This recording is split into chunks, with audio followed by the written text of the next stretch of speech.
O Senhor esteja convosco. Ele está no meio de nós. Proclamação do Evangelho de Jesus Cristo segundo Lucas. Glória a vós, Senhor. Naquele tempo, Jesus, cheio do Espírito Santo, voltou do Jordão, e no deserto ele era guiado pelo Espírito. Ali foi tentado pelo diabo durante 40 dias. Não comeu nada naqueles dias, e depois disso sentiu fome. O diabo disse então a Jesus: Se és filho de Deus, manda que esta pedra se mude em pão. Jesus respondeu: A Escritura diz: Não só de pão vive o homem. O diabo levou Jesus para o alto, mostrou-lhe por um instante todos os reinos do mundo e lhe disse: Eu te darei todo este poder e toda a sua glória, porque tudo isso foi entregue a mim e posso dá-lo a quem eu quiser. Portanto, se te prostrares diante de mim em adoração, tudo isso será teu. Jesus respondeu: A Escritura diz: Adorarás o Senhor teu Deus e só a Ele servirás. Depois o diabo levou Jesus a Jerusalém, colocou-o sobre a parte mais alta do templo e lhe disse: Se és filho de Deus, atira-te daqui abaixo, porque a Escritura diz: Deus ordenará aos seus anjos a teu respeito que te guardem com cuidado, e mais ainda, eles te servirão nas mãos para que não tropeces em alguma pedra. Jesus, porém, respondeu: A Escritura diz: Não tentarás o Senhor teu Deus. Terminada toda a tentação, o diabo afastou-se de Jesus para retornar no tempo oportuno. Palavra da salvação. Glória a vós, Senhor. Amados irmãos e irmãs, sejam todos bem-vindos e bem-vindas ao ciclo pascal. No ciclo pascal nós temos a primeira parte, que é a quaresma, 40 dias. O ponto mais alto será o tríduo pascal, que nós chamamos Semana Santa, a quinta, a sexta e o sábado à noite, com o domingo da ressurreição. Da Páscoa se estende até 40 dias a Ascensão, mais 10 dias o Pentecostes, que é quando fecha esse ciclo. Vamos bem vivenciar esse tempo. Nos evangelhos sinóticos, a cena das tentações de Jesus está encaixada entre o batismo e o início da pregação do reino de Deus. Lucas, contudo, faz anteceder a cena das pregações de uma genealogia de Jesus. Se no batismo foi desvelada a identidade de Jesus, tu és o meu filho muito amado, em ti pus todo o meu agrado, a genealogia mostra que Jesus vinha de uma família especial, a família do rei Davi, da qual o povo de Deus tinha depositado as suas esperanças de libertação. A figura de Jesus gerava, portanto, muitas expectativas. Iria ele concretizá-las?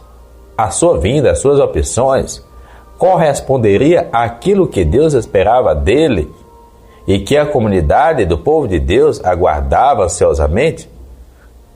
Os caminhos iria ele seguir? Iria privilegiar os seus interesses pessoais ou o projeto de Deus? O episódio das tentações de Jesus responde desde já a essas questões.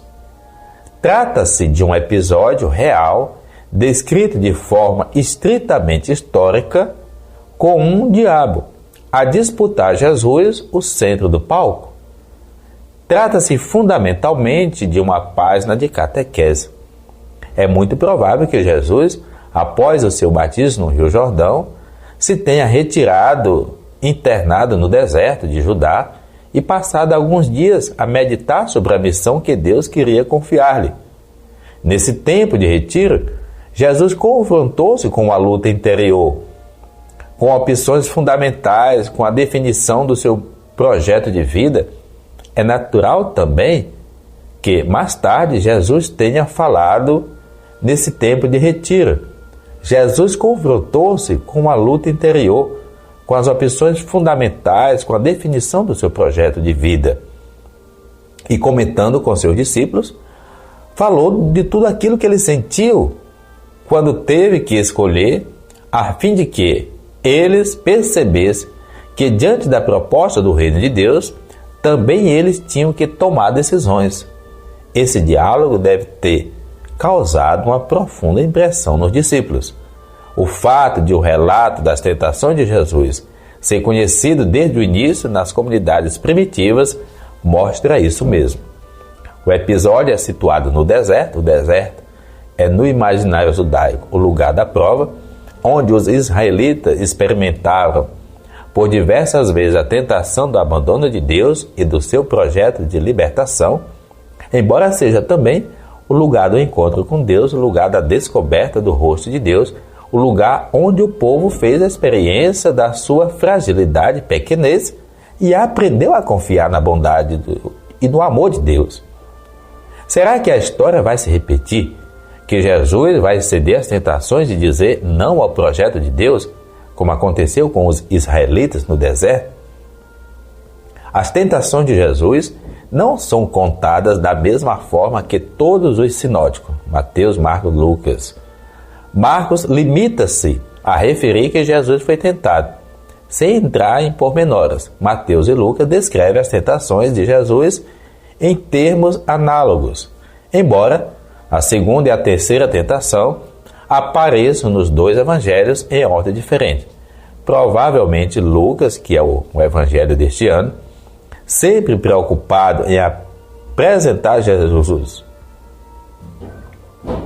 Provavelmente Lucas, sempre preocupado em apresentar Jerusalém como lugar central na história da salvação, arranjou as coisas para que o desafio teológico entre Jesus e o diabo tivesse o seu epílogo em Jerusalém.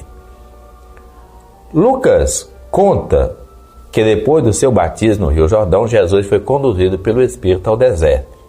Os 40 dias que Jesus passou nesse lugar de prova devem estar em relação com os 40 anos que os hebreus passaram no deserto depois de terem sido libertados do Egito, e onde tiveram de fazer opções entre Deus e o mal, entre a liberdade e a escravidão. É importante a indicação de que Jesus é conduzido pelo Espírito de Deus. Esse Espírito que desceu sobre ele no momento em que foi batizado será o mesmo Espírito que o sustentará ao longo de sua missão e que lhe dará força para fazer escolhas acertadas na linha do projeto de Deus. No tempo que passou no deserto, refletir sobre a missão que o esperava foi para Jesus um tempo de prova, de decisões, talvez a purificação das razões que o moviam. A figura do diabo corpórea, nesse contexto de escolha, os caminhos errados que também estão à disposição de Jesus. O cenário é montado à volta de um diálogo em que Jesus e o diabo debatem as diversas possibilidades que apresentam, uma luta dialética feita a partir das citações das Escrituras Sagradas. No primeiro momento desse diálogo, Jesus é desafiado a optar pelos bens materiais, a usar sua condição divina para satisfazer suas necessidades mais básicas. Se és filho de Deus, manda que esta pedra se transforme em pão. A esta tentação, Jesus responde que não só de pão vive o homem, e que o caminho do pão não passa pela acumulação egoística de bens. A resposta de Jesus, citando o livro do Deuteronômio, sugerindo que o seu alimento, a sua prioridade, o seu interesse fundamental é a palavra do Pai, o cumprimento da palavra do Pai.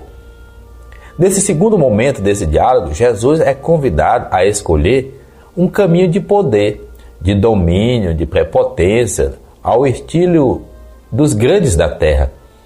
No entanto, Jesus está plenamente consciente de que o apetite pelo poder é algo diabólico, que contradiz absolutamente os esquemas de Deus.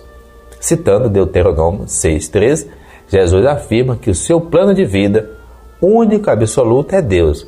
O poder que corrompe e escraviza nunca será para ele uma escolha a ter em conta. O terceiro momento desse diálogo é colocado por Lucas no pináculo do templo de Jerusalém, no canto sudoeste do edifício, onde os frequentadores do santuário podiam desfrutar de uma magnífica vista sobre o Vale do Cedron. O desafio colocado a Jesus, através da citação do Salmo 91, 11 e 12, é o de usar a sua proximidade com Deus para provocar da parte de Deus uma exibição de poder que mostre a toda Jerusalém a dimensão de Jesus. Trata-se de obrigar Deus a um gesto espetacular que levasse as multidões a admirar e aclamar Jesus. Jesus responde a esta proposta citando Deuteronômio 6,13, que manda não tentar o Senhor teu Deus. Aqui tentar significa não utilizar os dons de Deus ou a bondade de Deus com um fim egoísta e interesseiro. Jesus nega-se a provocar milagres para legitimar a sua pessoa e o seu poder junto às multidões. A questão das opções está definitivamente resolvida por parte de Jesus. Jesus livrou-se definitivamente dessas tentações que lhe sugeriu um caminho diferente do caminho que o Pai o convidava a percorrer. Lucas acha que não. Por isso acrescenta que o diabo retirou-se da presença de Jesus até certo tempo.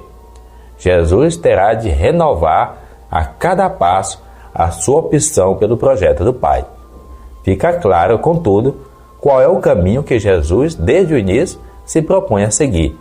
Ele venceu o combate central, o mal. Venceu porque se colocou fiel ao projeto de Deus. Não quer viver para acumular bens, dominar sobre pessoas, exibir seu proveito à grandeza de Deus. Jesus propõe-se a servir o projeto de Deus sem desviar 1 centímetro ou 1 milímetro à vontade do Pai. Irmãos e irmãs, começamos nestes dias a percorrer um caminho, o caminho quaresmal. É o caminho que nos conduz à Páscoa, à ressurreição, à vida nova. Ao longo desse caminho, seremos convidados a analisar com lucidez e sentido de responsabilidade as nossas opções, as nossas prioridades, os nossos valores, o sentido da nossa vida. Este tempo poderá ser um tempo de conversão, de realmente nos realinharmos, de renovação, de mudança. Poderá ser a oportunidade para nos reaproximar de Deus e das propostas que Ele nos faz. A palavra de Deus que escutaremos cada domingo vai nos ajudar a perceber o sentido de algumas das nossas escolhas e talvez até a mudar, a perceber os equívocos também. Aceitamos o desafio de percorrer este caminho, fazer bem a nossa quaresma? O Evangelho deste domingo refere algumas das tentações que Jesus teve de enfrentar e vencer. Tentação, elas estão à nossa frente.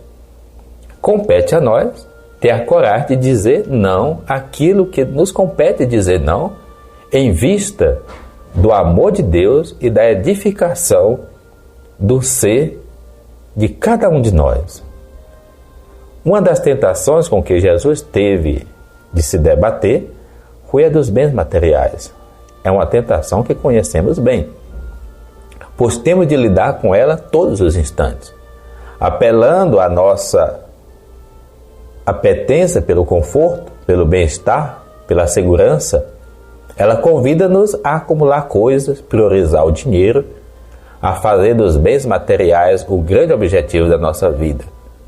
E, no entanto, uma tentação que pode desviar completamente o sentido da nossa existência, criar dependência, tornar-nos escravos dos bens materiais e fazer-nos correr atrás de coisas efêmeras. Outra tentação que Jesus teve de enfrentar foi a do poder, a glória dos triunfos humanos. Jesus considerava que a vontade de subjugar a outros de deter a autoridade ilimitada de dominar o mundo é algo diabólico, que pode fazer o homem perder a sua própria referência, que é Deus. E a terceira tentação, que se atravessou o caminho de Jesus, foi utilizar o nome de Deus para ter reconhecimento, aplauso, fazer da fé um espetáculo, que está no modismo de hoje. Cuidado, sigamos com fé, sigamos com clareza o caminho quaresmal como fonte de santidade para todos nós. Boa Quaresma, para que tenhamos um bom tríduo pascal, uma boa Semana Santa e, portanto, a Páscoa nos alcance desde já. O Senhor os abençoe, o Pai, o Filho, o Espírito Santo.